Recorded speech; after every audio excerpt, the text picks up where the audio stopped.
back to the Turnbull Custom Guns YouTube channel. I have a YouTube customer that would like me to bend this bolt and also do a teardrop on the ball. So I thought that'd make a interesting twist on our other bolt bending video.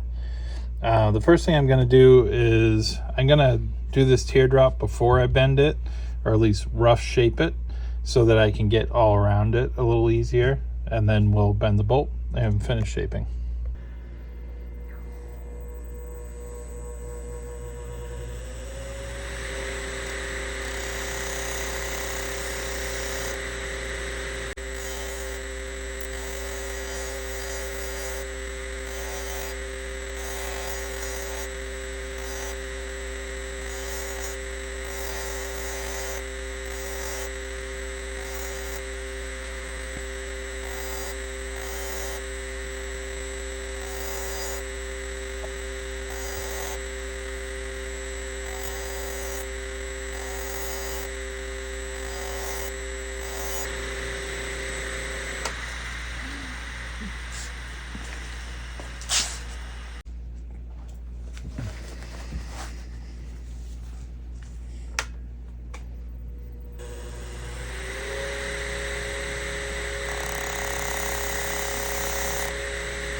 So I like the shape that we've got here. I'm not able to get all the way around on the other wheel. I'll see if I can get a little further on here, but if not, I might have to go over to the file to finish it up. But it makes the bolt handle look quite a bit longer. I kind of like that. Let's see what we can do on this wheel.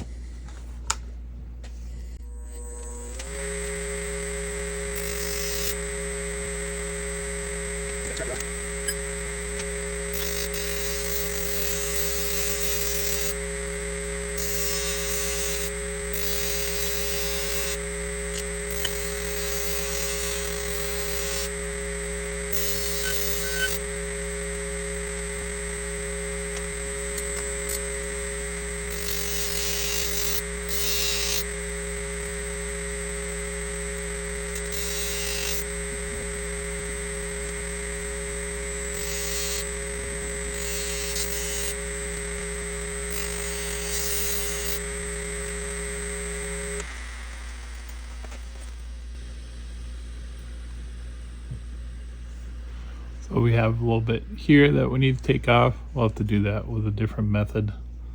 But I think that shape looks nice. It's about, not, I'd say 2/3 down the ball with a third left.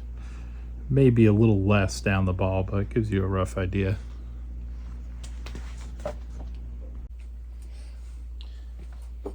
Okay, so I think we'll wait to work on this a little more till after the bolt's bent. Maybe a little easier to get to it. Could be a little bit harder if I put it in the right way. Fits in here nicely. And then this has a notch cut out for the rear locking lug. Fits right over there.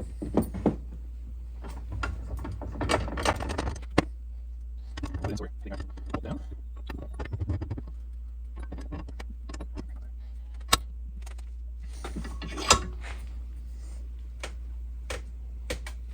sure it's good and tight.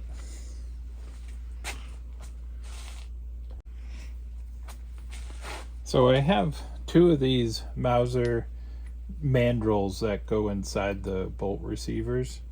One of them I stamped with a T. That's the tightest fitting one that I use for turning, if you want to turn the bolt face or do any work on it.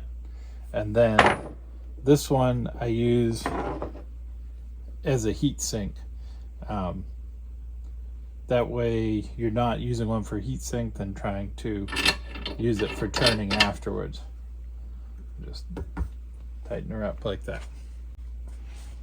So I do like to keep a bolt nearby that I've done before, just as a reference.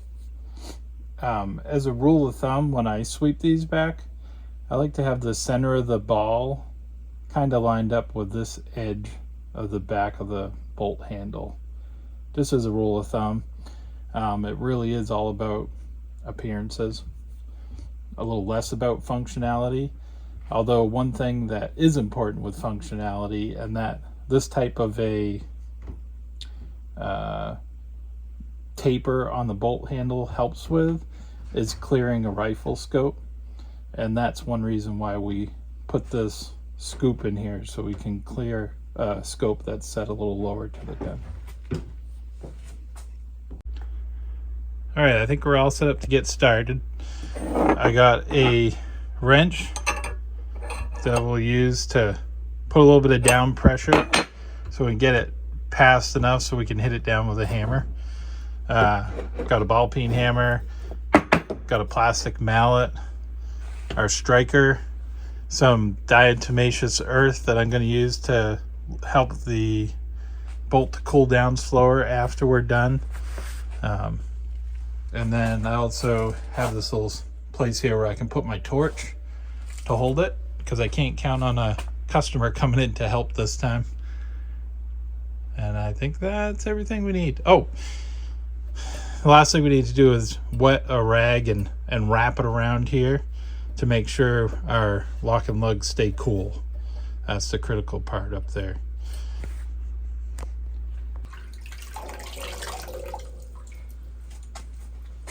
I like to leave them dripping wet.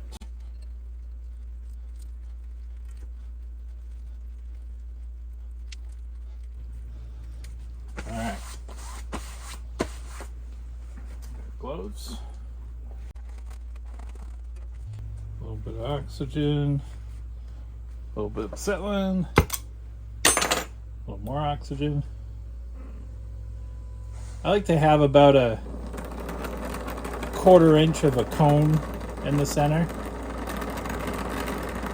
A little bit of an oxidizing flame. That's not too bad there. We'll want to make sure we get the heat in as close to our heat sink block as we can.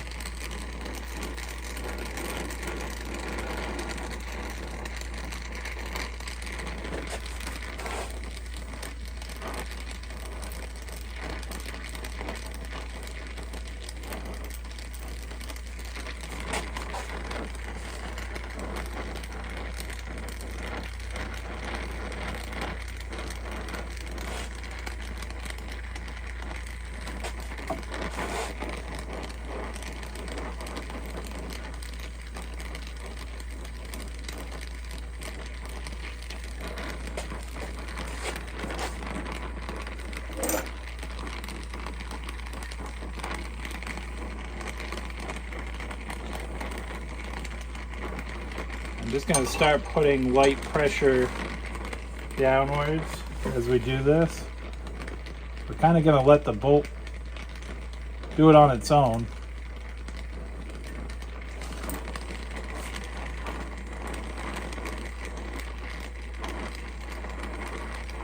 Yeah, she's starting to bend.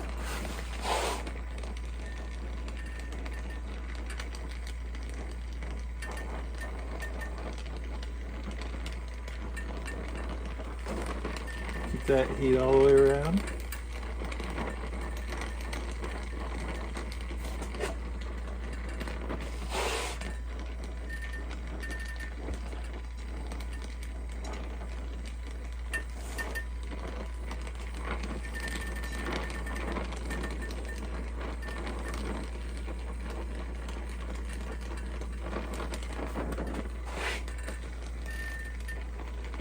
almost at a point where we can start using the hammer.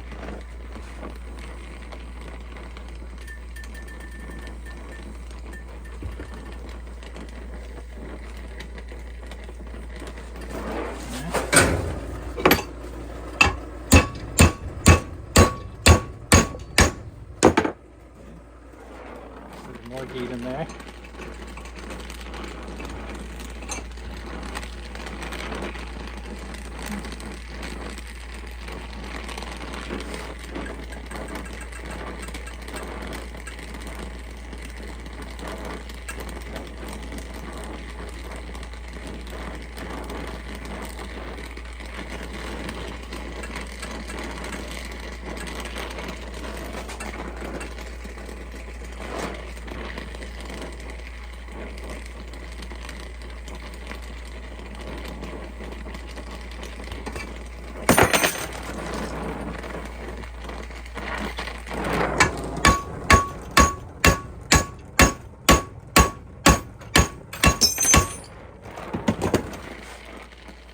Stuff falls off things.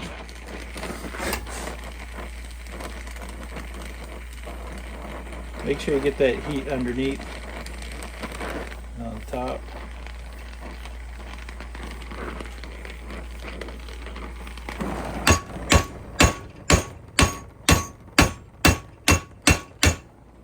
It's looking pretty good.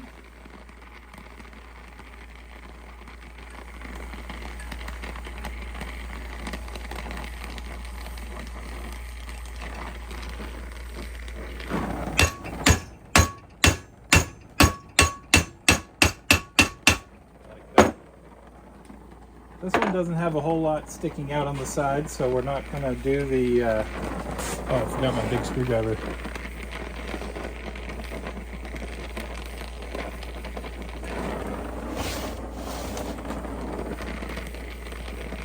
That's a problem. There it is. Alright.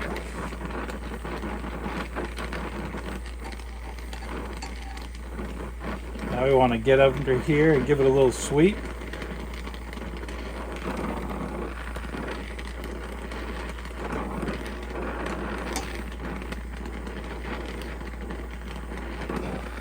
Pick it up just a little bit, put it there.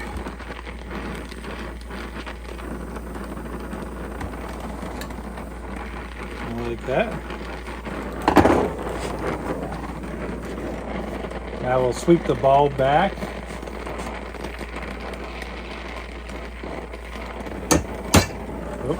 Hope I lock that.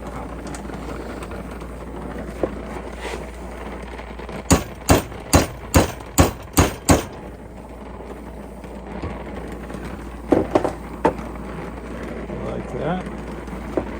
Just a little bit more here.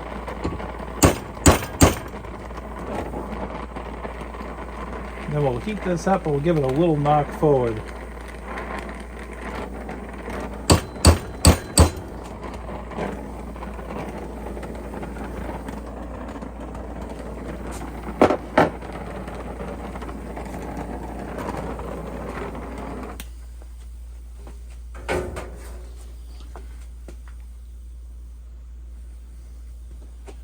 I like that.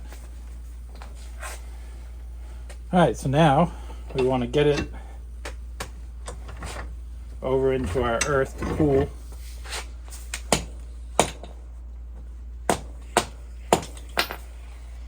We'll leave that block right in there.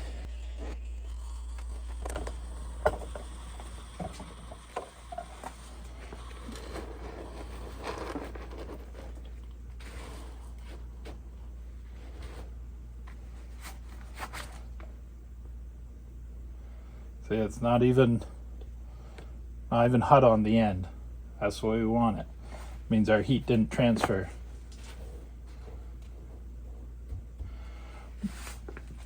We'll tuck that in and let it cool at its own pace. All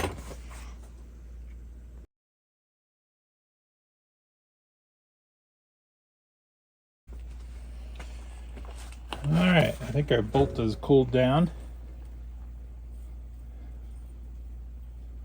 very nice. So you can see by the colors here that the heat did not transfer very far into this bolt at all. That's great. I like this shape. Keep bumping it with my head, the camera. And also I like back in here, you can see the metal didn't overlap and fold in on itself. It kind of squished it out, which is great. There we go. Another forged bolt. Now we got to polish her up. So now we're back here to do a little bit of polishing on this bolt. Get my leather here.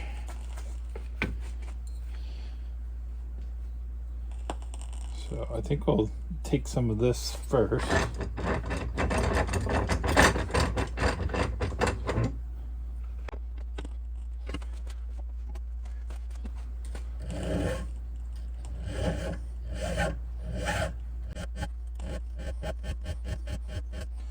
A little more aggressive file.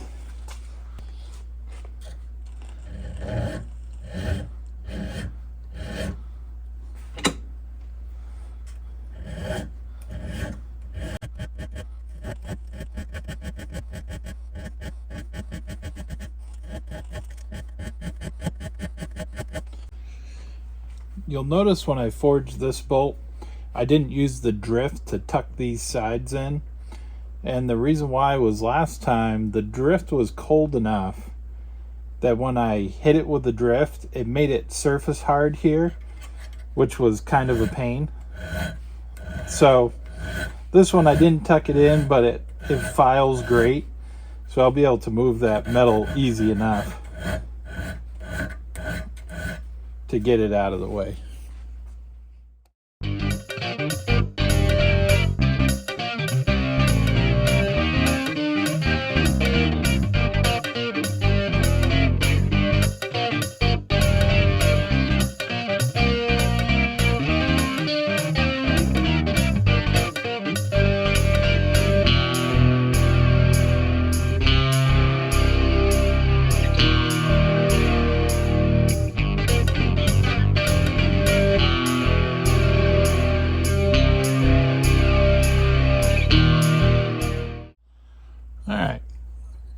So we've filed down the edges so that they're parallel with the original bolt start, and we've filed our, we'll call it the Dunlap, where we fold it over and that metal squishes up there. As you can see, that's all gone. And now we need to go back. We have this lump here where we weren't able to reach that in our buffing wheels or our sanding wheel. So we need to file that and shape it. And then we'll be pretty close.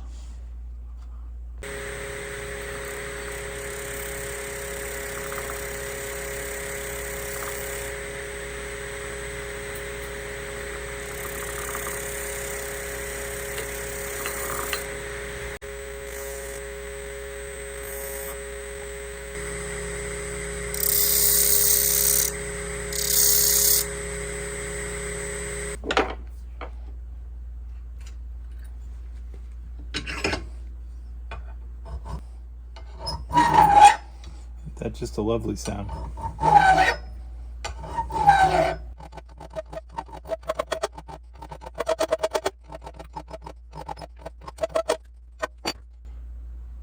Alright, now I'm going to see what we can do on our number 1 wheel.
All right, we've got it pretty well squared up. Now I'm gonna put you on time lapse and I'll polish it on the wheels and see how it looks.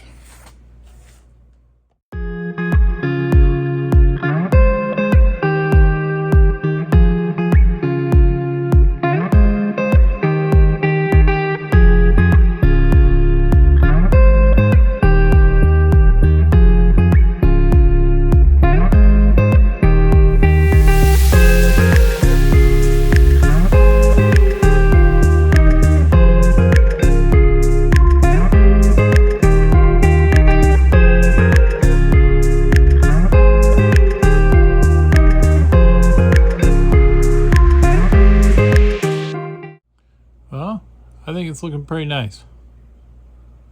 I kind of like the teardrop.